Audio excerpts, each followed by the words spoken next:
Ibetliza Frias is here with us today, and I'm so excited for her to be here with us. She is just a powerhouse. She is doing so many beautiful things for the community, and just so you guys know a little bit about her, she is the founder of DivineMotherhood.com. She's a lover and promoter of all things holistic and female empowerment through consistent self-care and spiritual regimens.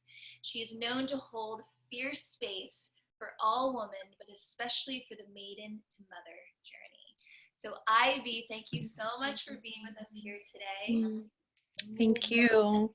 Conversation. Yeah, it's such a pleasure to have you and to connect. Thank you so much, Rachel. I appreciate the invitation to be here with you today and to have this conversation with you. Yeah, it's, we spoke a little bit before getting on the recording, but, like we were saying, it's such a time. It's a crazy time, right? There's a lot of energies being lifted. There's a lot of things coming out of the shadows. We've never experienced something like this in our lifetime. And because of that, because we're home and we're having more time to go inwards, we're really looking at our lives and asking, who am I? What do I really want out of this life? Who do I want to be? Once this quarantine is up, what do I want to do? Do I want to go back to how things were? Or do I want to start anew? It's a conversation that has been, I think, pretty potent for a lot of people. And so this summit that we have is, a way for all of us to connect, the speakers and the viewers to connect and really support one another and recognize that we don't have to live this way anymore, right? We don't have to hold on to ideas about ourselves and hold on to who we thought we had to be or what we had to do with this life, right? Not only are we shifting, but the world is really shifting. So I'm so excited that you're here because you're doing such wonderful things, and I think the world really needs to hear more about your journey as a spiritual woman, as someone who has done this deep work and has really transformed and evolved. So to start, Ivy, what I want to ask is, what's personal power to you? For me, as I'm discovering it for myself, personal power is, honoring the calls, honoring the things that make you happy, walking the path for yourself and being okay with not worrying about what other people think about you, just really doing it for you. That's important. I feel like society and our environments have programmed and conditioned us to always look outside of ourselves. And when we do that, and I've been there, we're not living our true purpose the way that it's designed for us, and we need to come back home, which is where we are now, right? The opportunity to come back home, to be with self, what's really going on. And something that I heard in your previous share is a lot of us are experiencing the need to let go of something. There's old ways, habits, and things that no longer serve. And they have come to the forefront because we've been asked to slow down. And so, yeah. So that's what I heard is like, what do we want to let go of? And I know I've had some things to let go of. Yeah, and I think that's a really good point, is it's a lifelong process, right? Even as someone like yourself who has been doing this for many years, for someone who is, just coming into this realization now, it's a good point to make that we're always going to be changing and letting go of And new, growing. shifting and growing.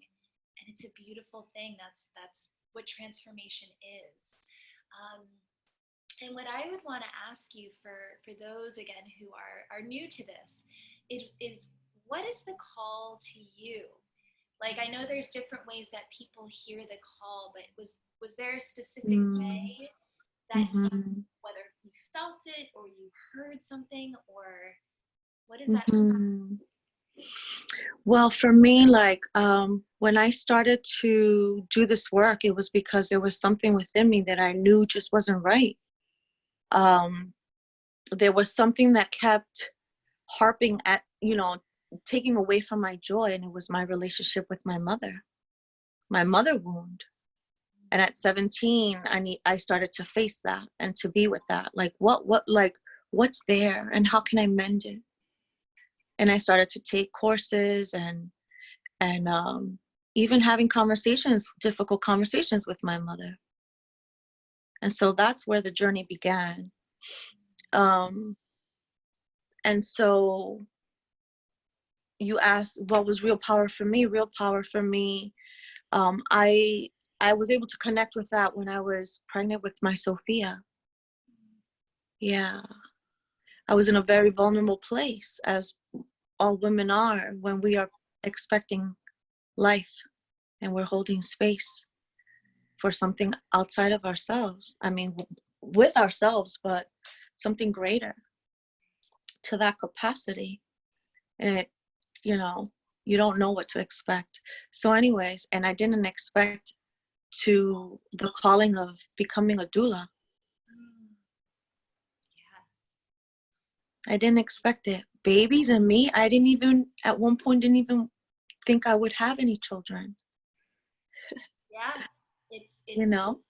and that's life, right? There's surprises, and the more that you move through life, you have things, you discover things about yourself, and you have new things open up, and it's brought you to this beautiful work that you're doing now, being a doula. And Yes. so with that, I do want to talk to you about that, but I think it would be really wonderful. I work with a lot of different shamanic practices, as you do as Mm-hmm. well. And what I've learned is the power of storytelling.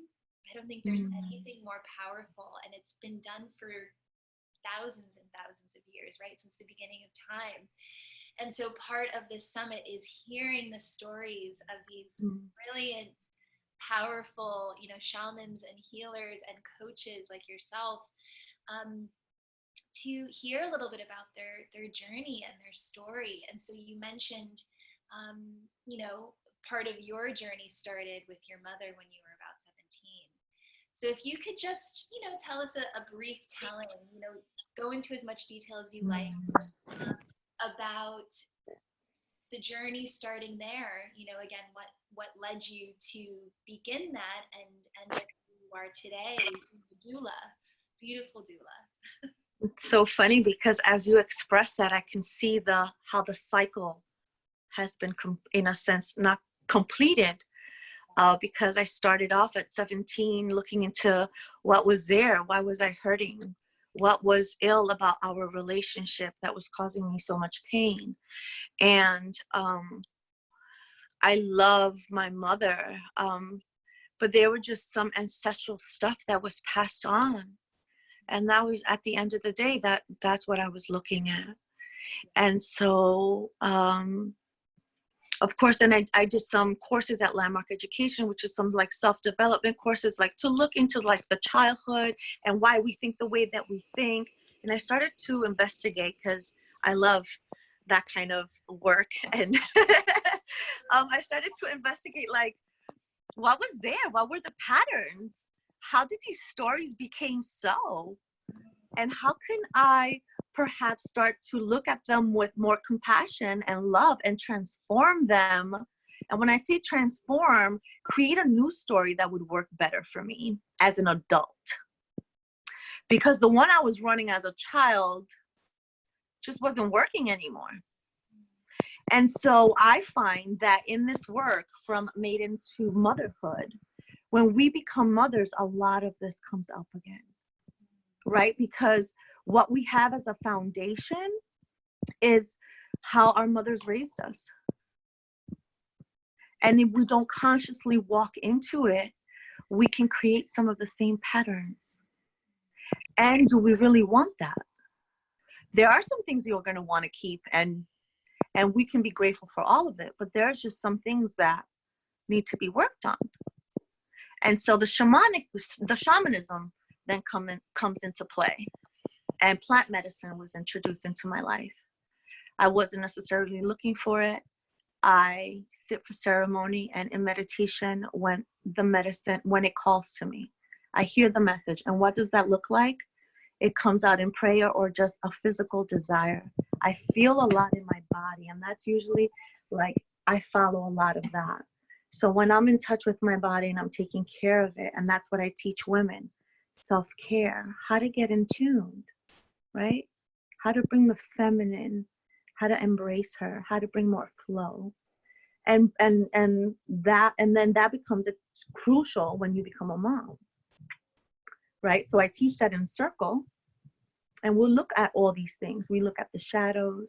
We look at like what, full moon in Scorpio this week on Thursday, right? So talk about letting an opportunity for using the energy of the moon, which is a gift to us, to let go with the full moon. Yeah. Right? Asking her to assist us. And that's part of what we do. You and I led a group. Yes. Led a circle, a beautiful circle that everyone remembers. Yeah. A lot of tapping, which I still use in my every week, like daily life. My children do it. We are forever grateful. Oh. Now, like that's a practice I share with my mommies at home. When I'm in their house and they're feeling anxious. Yeah, it's a wonderful practice. Yeah, and talk about letting go, right? I mean, and just so people know too, in case you haven't heard of what circles are before, if this is a new term for you. So it's basically what it sounds like, right? You basically sit in a circle with different people, whether it's just a women's only circle. So Ivy and I have co-hosted a women's circle before, or you have men and women.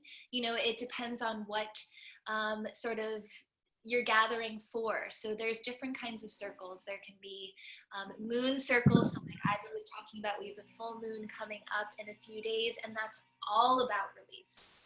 So it's the perfect time to journal and really turn inwards. And working with the energies of the moon, it literally helps you to purge and clear some of those things from your energy body, from your physical body.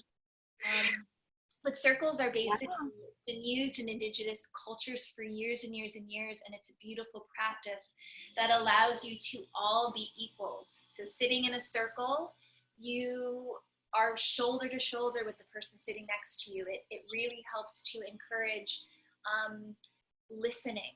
So allowing yourself to listen to each other in a really supportive way.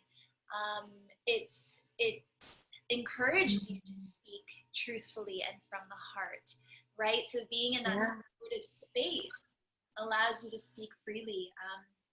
So it's a really beautiful way to connect with each other. And like Ivy was saying there, there's a lot of different circles that you can attend. It's a beautiful way of connecting and letting go. And so exploring, meditating, of getting to learn to allow yourself to be comfortable and to learn what it is to sit in circle with other women. We're not used to that anymore. And so how do I know I'm meant to do this? Because you asked something, and I think I totally went over it, but here we are again. I know this in my body.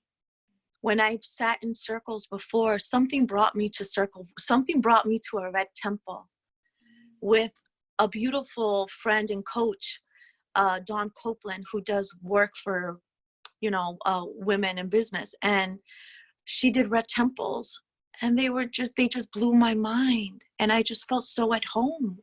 And Ivy, explain what a red temple is too. Yes. So Yeah. Have you been to Red Temple before? I'll be honest, I haven't, but I've heard all about them. And so I'm waiting for the right moment. But I know that, Yes. especially, for women, it's a beautiful experience. Sure. So, I may have some invitations for you in the future. Um, so Red Temple is a woman gathering where we hold sacred space where, when women are on their menses, they would come together to share, to hold space with each other, to nurture each other spiritually, just to like be there for one another, just to witness another sister. That's another thing that I'm passionate about is, that we can talk about is, when a woman is menstruating, how self-care in that process, in that moment, in those days, right? How to really take care of us and how important it is to slow down and to get in touch with that as women. And so, we've been programmed that it's just a lot of us, that it's so many things. And I think that's why a lot of us have experienced ill times when we're menstruating, but it's not meant to be that way. Yeah. Right? Yeah. So yeah, and talking about too, sort of tying into the message of the summit, stepping into your power and letting go. For women, our most powerful gift is this gift of creating, right? Men and women both have this gift of creating. But as women, the womb center, so your belly, so the sacral chakra, if you're familiar with the chakras, is very sacred and very powerful for women. And we have been so disconnected from that power because of societal conditionings and because of generations and generations of women being suppressed, and that carrying on through the generations, and us holding in our bodies that it's wrong to tap into that center. It's wrong to allow yourself to bleed, and the act of childbirth, being a doula, right? All about this, the act of just that area of the body, tapping into that has been blocked for a lot of women, for us as a collective. So it's such a power source. It's our most powerful source as women. And I would love to hear from you too, to speak to that point, especially working with these women. Oh my God, yes. Through these experiences of becoming, mothers for the second or third time or the first time, that's transformed them in letting go those ideas of what, Oh my God, yeah. Yeah. Talk about letting go, because, right, we have an idea when we're holding with child, we have an idea as to how we want it to go, right, for us in childbirth, in those moments. And so often, if not all the time, it just doesn't go that way.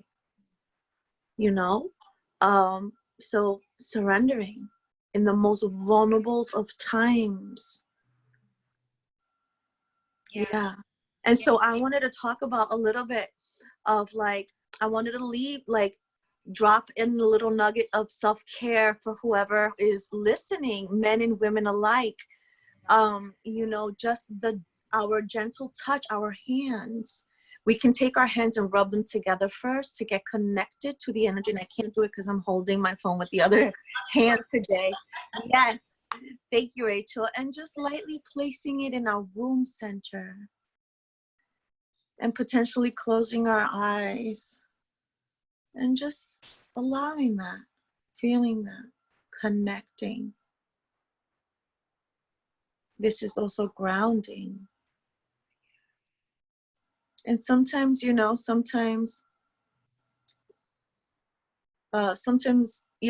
it tells you what it is that you want or need. It's another way to connect to your desires. A lot of times as women, if we're not connected here to the womb, we don't know what we want. We don't know. We have no access. We're disconnected completely. Again, having to bring it back home. Simple little self-care practice. Yeah. And Placing it over the womb. yeah. Right? And we can do that before bed, when we wake up, in our bath, standing up, whatever, right? No excuses. Yeah. And I was literally going to say, I was doing that last night. I was going to bed and feeling stressed. And I know for my own self, when I feel stressed, I feel tightness in my chest and at the base of my skull, which is sort of the primal brain where you have the fight or flight. Yeah. I put one hand on my head and one on my belly to connect me back to the present and that power source. Yeah.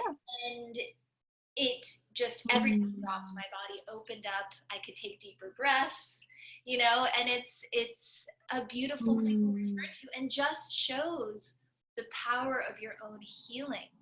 So anyone can do this. That is the beauty of this work, is there's so many people out there to support. Yes. I love that message.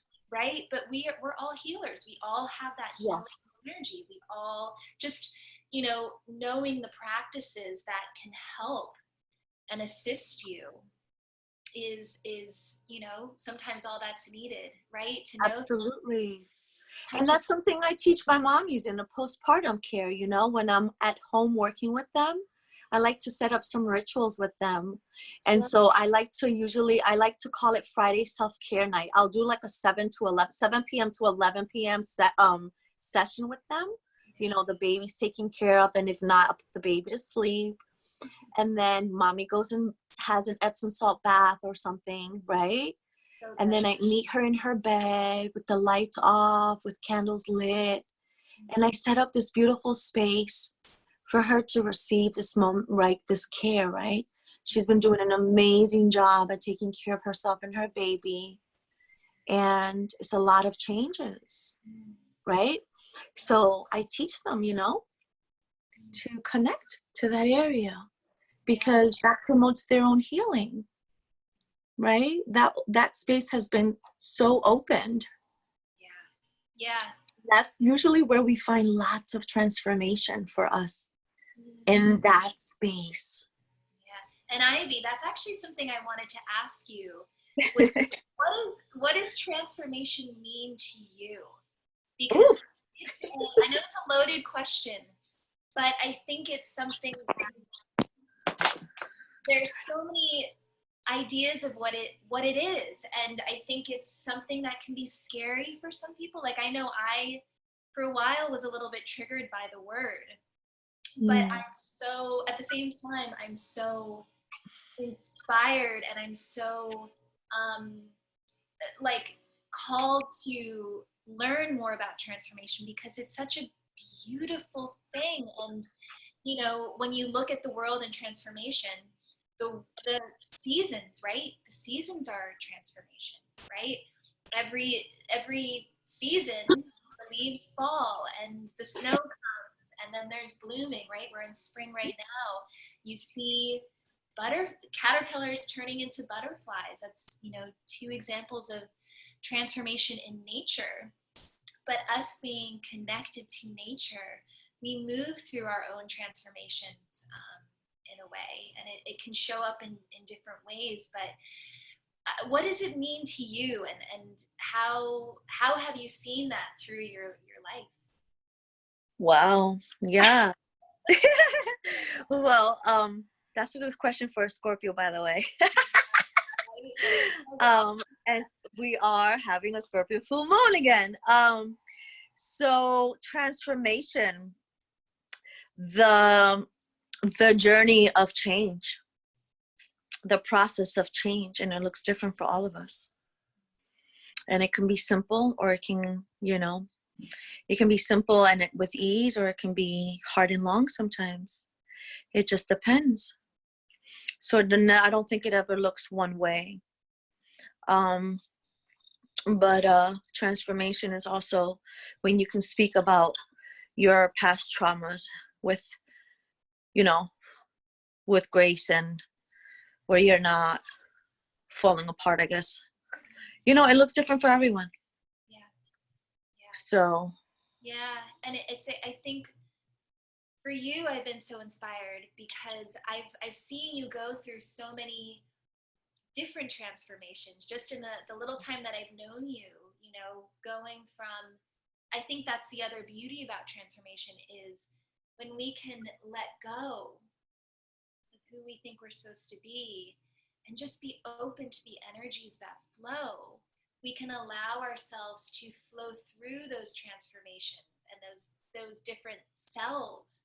So like for you, for a while, you were really focusing on women's circles. And I know that's something that Mm-hmm. you'll probably do, continue to do here and there, but now you're focusing on being a doula and assisting women in a different way. Mm-hmm. And that's the beauty of being open and listening to the call that your body is telling you, And And the funny thing is too, I feel like, you see like it's not linear. Transformation is not linear. That's what you're saying, right? And like nothing is ever lost. Nothing's ever lost. And what I mean by that is like I started off with doing nutritional counseling. I studied at IIN, the Institute of Integrative Nutrition. Let me slow down. And I was doing that, and then like I started, I was doing the one-on-one coaching with women. It's always been with women. I work with women, and I knew that from the beginning. And so I did nutritional cleanses, the 10-day self-love cleanse, which sometimes I promote on my web, on my page, but it's always on my website, always available. And so now I do that with my mommies too. I teach them how to nourish themselves. When there's kitchen available and they need the service, I cook for them. Yeah. Right. So nothing's ever lost. yeah. I didn't always understand like why I went to like I knew I needed to be there. Like I felt that when I was there, I really did. But I was like, why? What am I supposed to do with this? And then it just all comes full circle. Just allowing yourself, like trusting yourself, allowing the process to unfold. We get out very anxious. A lot of us may be feeling very anxious. There's a lot of unknowns right now. And so why these practices that you and I are talking about are so crucial right now. The tapping, the little energy work on the womb. We spoke movement, and you did a beautiful Instagram live yesterday on movement. I loved it. It was so cute. I loved it. It was so inspiring. Oh, thank you. It's just, of all the work that I've done, I know how much just allowing yourself to move in whatever way you need to allows yourself to loosen up and let go of those energetic blueprints or structures we have in place that we're holding on to. And I just want to briefly say too, real quick, for those of you who are new to energy and how it works and some of the things that Ivy and I have spoken about, in terms of when I say things that you hold on to, it is what you believe, but what I believe and what I believe Ivy believes is that our bodies hold everything. And because we are such multidimensional beings, we hold on to everything, not only from our own life, but from our generational, right? Our families, so things that have gone on in the past. We hold on to societal ideas, not only from what's happening now, but what's happened in the past. And then whether or not you believe in past lives, if you believe in it, which I believe, you hold on to things that happened in your past life. So if you had a traumatic death or you went through an experience where you were really hurt, your body, your energy body still holds that, and it manifests into your physical and your mental. And so what we're talking about in letting go of some of those things is when you can tap into the body and really start to discover some of those things about yourself. So maybe you recognize some patterns that you've held, or maybe you recognize some things that you've been told you should do or you should be, and you start to look deeper, then you can start to release it from your energy body and your physical body. And so these things that we're talking about, so like Ivy's mentioned tapping a few times, we're careful in it, and it's so easy and it's so effective. But Ivy, I'd love for you to speak a little bit on it, because I know you and your family have used it quite a bit, and it's a wonderful tool. It's really great. I loved it, and thank you for reintroducing me to it, because I had lost the art of tapping a while ago. And so, no, you don't understand. It's changed our lives. It's my favorite thing. I do it every day. And so basically tapping is to shift the energetic field in our body from, sometimes we're feeling overwhelmed or, with anxiety. I love to tap here. We can tap in our faces. I mean, I'm not going to do that would be you, Rachel, to take them through a tapping session, but I know which ones work for me. And honestly, guys, you can just tap anywhere that feels good, that you feel there's some kind of charge, like your body will tell you. And so the idea is to keep tapping until it feels lighter and you feel the energy shift, so that you can perhaps move a little bit with more ease or breathe a little bit deeper, so it moves the energy in your body. And sometimes we don't realize that we have so much of it here. And this has been so valuable because lately, even a little bit before all this happened, but I started to notice how important it is to move my body. It's no longer negotiable. Yeah. Yeah. It's wonderful. Right? And you are big on that. Yeah. Right? It's just been so effective for me, just because when you can be free in your physical movement, I feel like a lot of times that's the first step in allowing you to be free in your speech and in your thoughts. It really is layered on top of each other. Then you can just be free to fully express, and let go, right? Let go of those things. I feel like a recalibration happens. I feel like that's what was expressed when I saw your hands. That's what I saw. That's what I heard. Anyways, recalibration, right? Yeah. You recalibrate. Yeah. And you are clear again. Yes. Another beautiful practice. Yeah. That we can do at home right now too. Exactly. And it's free, right? You can just turn on for free. right? Turn on that music, and however your body wants to move and express itself. I think we have gotten so caught up in, I need to look good when I go to the club. I don't want people laughing at me when I'm dancing, and I want to look sexy, or I want to look a certain way. And that's great, but I think we hold on to that so much that even when we're alone, you can get in your head about it, right? About how you're moving and how you're expressing yourself. But your body knows how it wants to move. It knows where you're holding things in your body, right? Where there might be tensions or stuck energy. And you can just turn on music and move in the weirdest way, right? If it looks super weird or however you want to move, I promise you, as soon as you finish, even just with one song, you will feel lighter and brighter, and your energy body will just be so happy. Your soul will be so happy. So and we've done it in our circles, right? We did some dancing. And I feel like it's almost even inner child work, because our inner child gets so happy and fulfilled when we allow ourselves to play in that way, right? To just allow, just move however your body feels good. And the mom in me is share, but I do this with my children. We have dance parties all the time. To just shake it off, to move it, because we're home a lot now. So another way for the family to stay balanced, grounded, fun ways.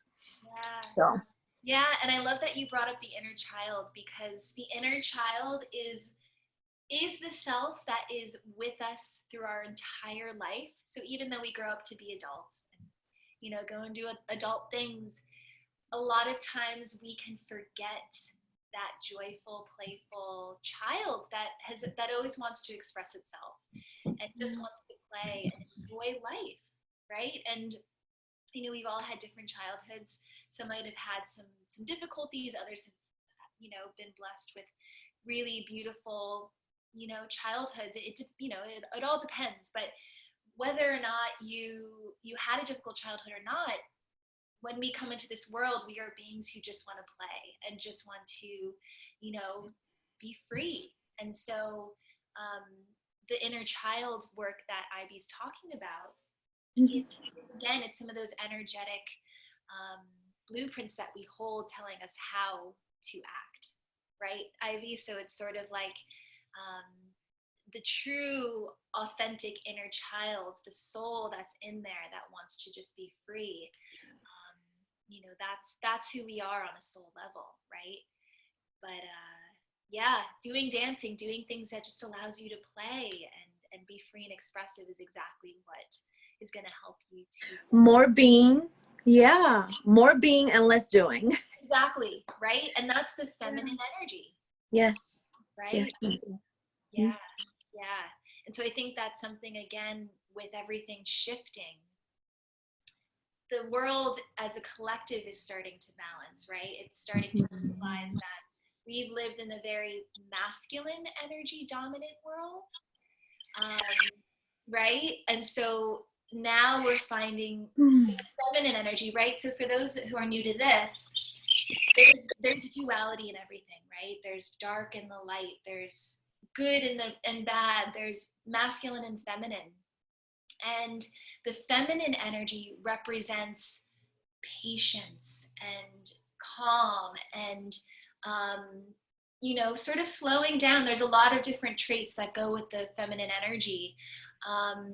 And I think we're finding with this shift too, sort of a return to that, but also a balancing of the both, right? And I know in a lot of your work, Ivy, it's a lot of the feminine energy, right? There is masculine energy as well. And it's not to say the masculine energy is bad. I think we're seeing how powerful the masculine energy can be. Yeah. It's the truly spiritual masculine energy, but really I think we're all being asked to kind of balance that out right now, right? Like collectively, that is the message. Balancing out our masculine and feminine energies within. We all have that duality, just like, we want to say dark and light, the shadow work and the light. And we have to embrace both. Yeah. And that is the true lesson here and the healing. As it is outside, it is inside. Like, that's what's happening out there. That's what's happening in here. Yeah. So, yeah.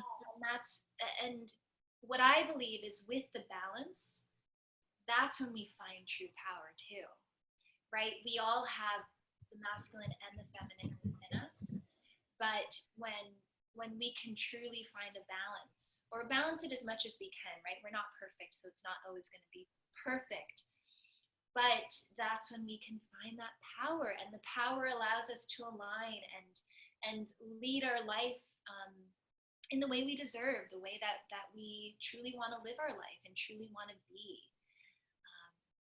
So there's a lot of collective energy around this. And Ivy, we're coming close to the end of our time, and I want to ask you, I know we touched on a few things, but self-care is so important right now. And in terms of finding that inner power and that authentic self, I'm curious if you have any advice or guidance or anything you want to leave with our viewers to help them at this time when, we're home and I lost you for a second. Ourselves, right? Yeah. So what I have to say about that is, what I have to say about that is all the ways that Spirit has asked you to put into practice before any of this even happened, for all the way spirit called you to a meditation class or yoga, like start to really put that into practice now. Like now is not the time to abandon yourself, or now is the time to really put in the work, to really looking. This is a major opportunity. I know it can look like so many other things, but this is a major opportunity to learn about self, to heal, to learn to love and take good care of you. And then that all then just pours to everything else around you. So it is crucial to, yes, practice your self-care now in whatever feels way good to you. And for me, I want to share briefly before we go, like I love journaling. I have a gratitude journal that I do every day. And I stay present to all the amazing things that I can be grateful for, big and small. And sometimes the list is 10 lines, and sometimes the list is the whole page front and back. But I, and that is my practice, like, because I know that I need that. It keeps me grounded in reality, in all of my blessings, and all the way that there's nothing to worry about. And I feel like those who have been doing, those who have been praying and meditating and having a spiritual practice for themselves are the ones who have maintained more afloat, if you will, for lack of a better word. And that opportunity is here for you too, for everyone. If you are on the opposite spectrum, start to do it. It doesn't have to be rigid. It can be a spiritual practice of three minutes a day in the morning, 3 minutes at night. You don't even have to start off writing it, just a simple thank you. 3 minutes of thank you, even if that's all you say. Start to shift and start to raise that vibration for yourself. Start to connect to that good and focus there, because it's here. It's here. And we have access to it. We just sometimes don't allow ourselves. We want to get caught up in all the other distractions. Minimize your distractions is another one. Minimize the time that, for your own well-being, for your own mind. Spend more time out in nature. Right? Connect with Mother Earth. Go ground with bare feet on the grass for 5 minutes even. Really 15, 20 minutes is ideal, but 5 in the morning, 5 later in the evening, and you're good. Yeah. So that's what I have to say about that. Good. Thank you. There's, again, the beautiful thing is there's so many different ways to support yourself. And, Ivy being an expert in this field, it's really wonderful to get some guidance from you. So thank you for sharing those tips. Yeah. And is there anything? So much for this opportunity, really, to just thank you. To see you. I haven't seen you in a while. No, it's been a little while. Hopefully we'll be able to connect in person again soon. But is there any last things you want to say? Anything you want to leave with the viewers? Thank you for taking the time to sit with us today. I've been praying for the collective. Even if I don't know, that my prayers still land for you, and I hold space for collective change and love, and let's all just focus on the new earth that we want to live on, and the new journey that we want to create for ourselves. Let's let go of all the ways we've been programmed to suppress ourselves and our desires and our true nature. Thank you. That was beautiful. Much love.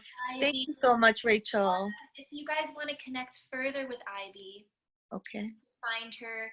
So her Instagram, it's I'll put it in the notes as well. So there'll be some notes beneath the video. Sure. So I'll put it all in there. Ivy's website is divinemotherhood.com. So I'll put the spelling down there as well so you can see it. And her Instagram, it's still When Women Gather. Yes. Yes, When Women Gather, New Jersey. Okay, perfect. Yes. Yeah. So, but I like to post a lot of stories. So be on the lookout for those. For sure. Thank you so much, Ivy. It was so wonderful to sit with you and to hear your story and to impart all this beautiful wisdom. So thank you. Ashe, my pleasure. Thank you, sister. Thank you. And we'll see you guys soon. Bye, guys. Thank you.